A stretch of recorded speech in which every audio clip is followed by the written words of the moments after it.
Stand and Deliver. Now, I've tried this a couple of times because I was trying to find a way to make this make sense and not to make it very long, because it doesn't need to be a long pay-per-view review because of what was on the show. And I messed up twice. Let me give it to you like this. Did this show deliver? Yes. Was it perfect? No. Did they need to remove a couple of people? Yes. I'm being honest here. A couple of people could have been removed from the show. But that's just me. I'm just saying.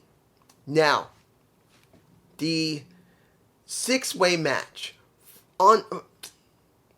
Here's the thing. Roxanne Perez, she was in this six-woman ladder match, which she shouldn't have been there. Look, if she truly had an anxiety attack during the show, which it could be real or it could be a work, it doesn't matter. If it was a work, fine. They're trying to do an angle with her. If it was real, I commend her for wanting to get back in the ring as soon as possible. But honestly, she shouldn't have been in the match. She should have waited until afterward and then give the person that won, who didn't feel like she won, time to establish herself. And let's make this clear. Gigi Dolan did all right. When it came to Valkyria, I still don't feel her at all. Her character does not go with her ring work. I'm sorry, it just doesn't. I'm not feeling it. But I'm not against her. I just don't believe her character's working. Zoe Stark and Stratton look the best to me personally. I'm not even a Zoe Stark fan. And I'm not a Tiffany Stratton fan. I'm not. The one I was a fan of was Indy Hartwell. She's the one I cared about the most. And out of all those women, she was the one I wanted to win. But I didn't feel like she was going to win. I'm being honest here. And when it came to Roxanne Perez, she felt like an extra. She felt like she was added. And no great benefit was from it. I really feel like it. And because she was there, it kind of felt like it was choreographed. If it was a fatal five-way instead of a six-way, it would have felt a bit better. But they put her in there, whether it's real or fake, I don't care. She should have been left out. Let the champion have a couple of wins, let her come back, and then they could have done it, which they could have built a story around whatever happened, if it was real or fake. Honestly. But here's the thing. The match felt like easily it should have been on NXT, not a Stand and Deliver, because of who helped her. Because in the end, where I thought Tiffany doing a backflip to, was it a backflip? I think she did a backflip to try and nail either Valkyria and Zoe. They were supposed to catch her. They didn't catch her. She didn't even get grabbed by their arms. And she hit the mat hard on the ground. She did not sound so good. She didn't even get back up and get back into the match after that. I'm not saying she's hurt, but that didn't look good. But here's the thing. You had Dexter Lumis come out right when Indy is struggling to climb the ladder and she's been beaten up and she can't. It has to be Dexter to help her. Guys, why did they go there? I wanted Indy Hartwell to feel legitimate, established, not a gimmick wrestler, because that is what her gimmick was.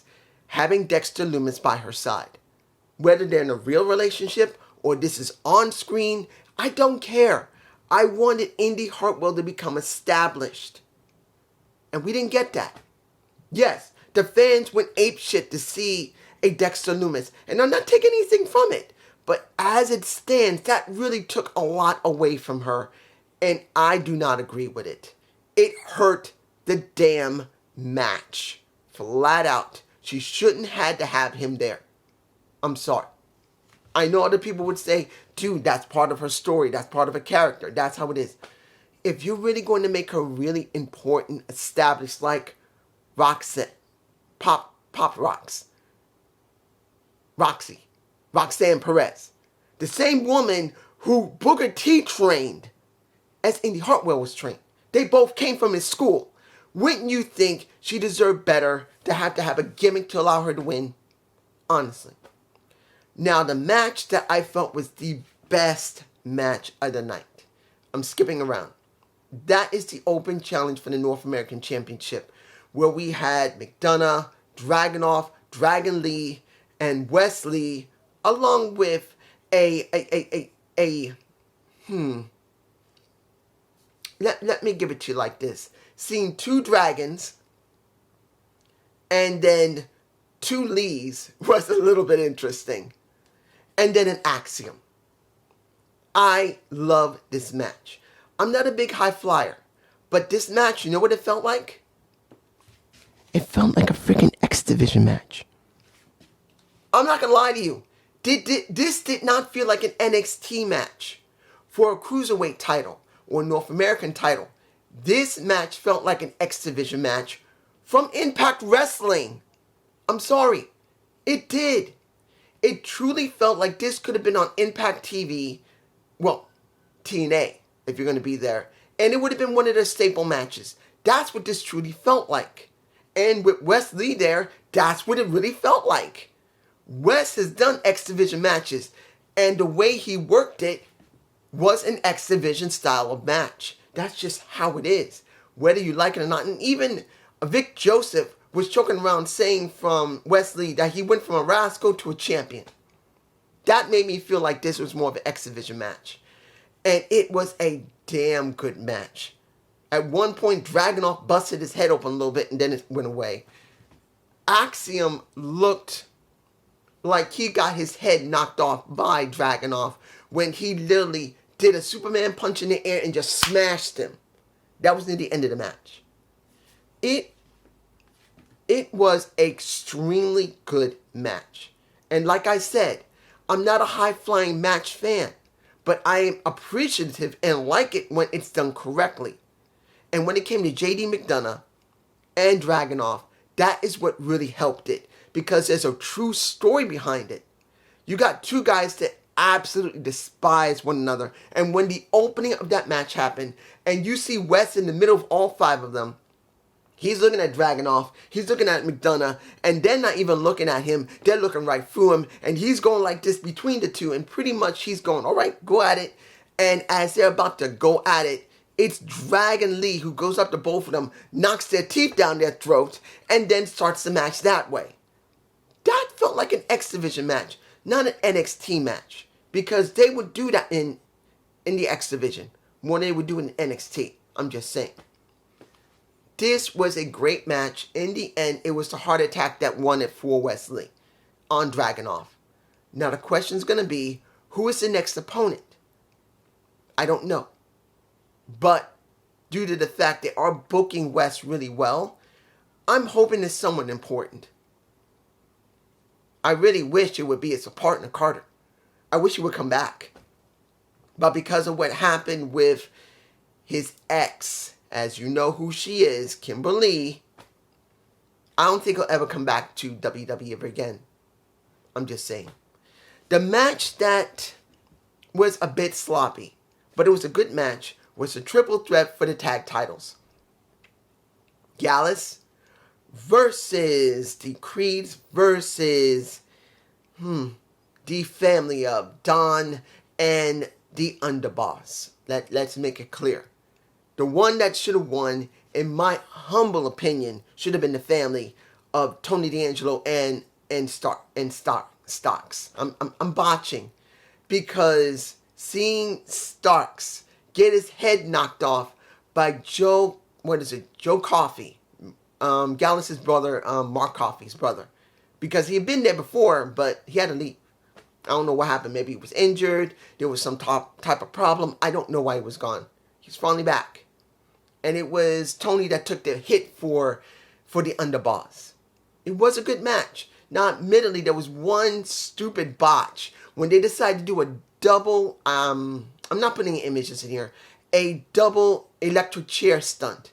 And it was, woof, I gotta say, when it came to Julius, he is very strong to be able to have two guys on his back. But then when you see Brutus trying to jump and do a pretty much what was it? A cannonball off the top turnbuckle, but then does not even touch them. He barely knocks them over with one hand. He actually missed, it looked like. Honestly, it looked choppy because of that one spot. I didn't agree with it, but I understand they were trying. It was a botch. In the end, it was a fine match. It wasn't bad. Now,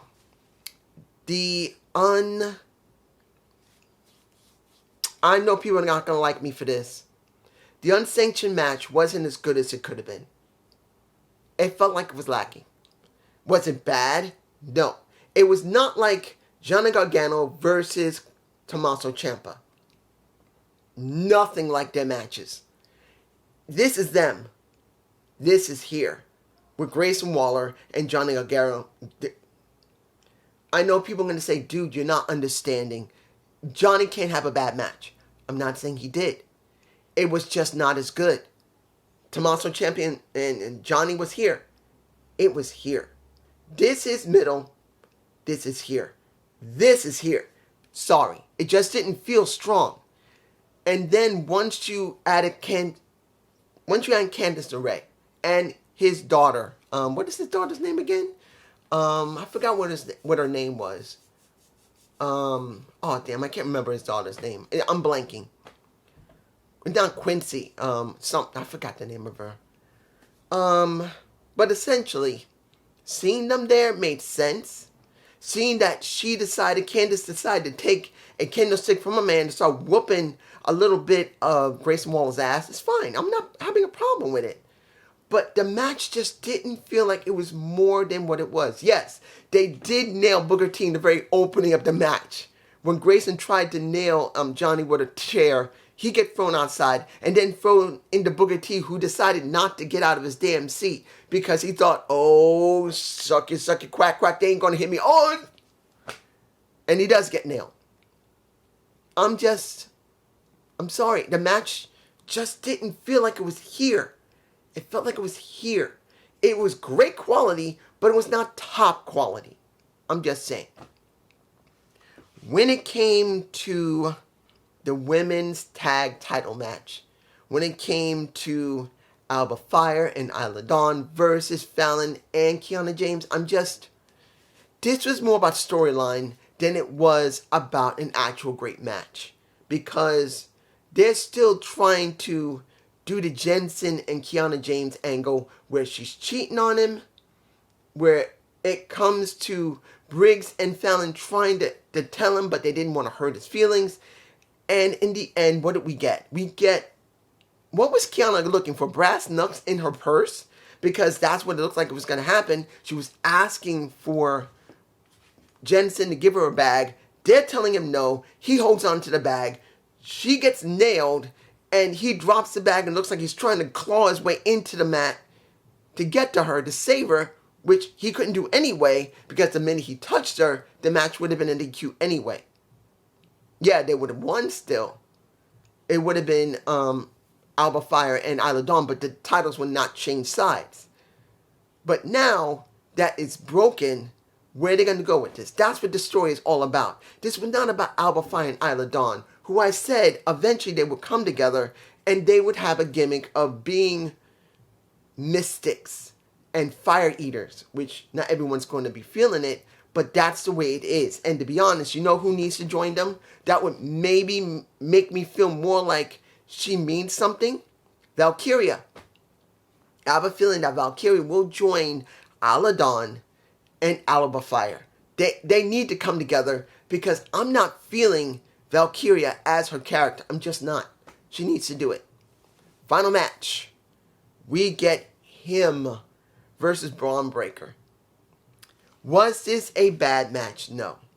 But it was a funny match because let me give it to you like that. If Carmelo did that on purpose, slipping off the rope when he was trying to do a springboard, he did it well.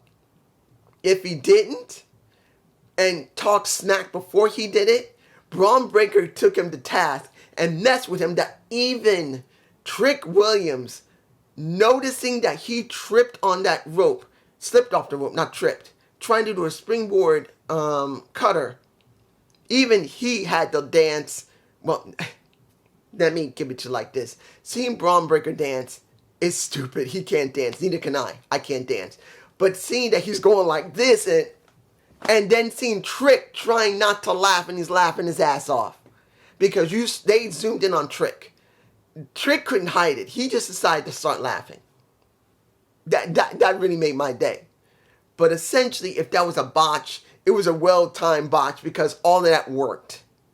But was it a great match? It was a good match. But you could see the stark difference of Carmelo Hayes and Braun in strength. Carmelo could not even do a full suplex on Braun because Braun is much stronger and heavier than he is. I think that boy needs to go into the gym and get a little more work. He's cut. He got the abs. He got the muscle. He got the look like he could be a model, but he don't have the muscle. He needs a little more muscle. That if that was being done purposely. I mean, not purposely, but you know what I mean. Was it a good match at the end? Do I believe Trick needed to interfere? No. I think, and this is my point of view, I can understand why they did that because they just didn't want Braun to job clean. They didn't. They wanted to have some type of controversy. That's why Trick Williams tried to interfere the first time and then got ejected. But then when the ref gets nailed by accident, he gets inadvertently part of that spear that eventually Trick took the title, hit Braun on the shoulders instead of back of the head to make it look real.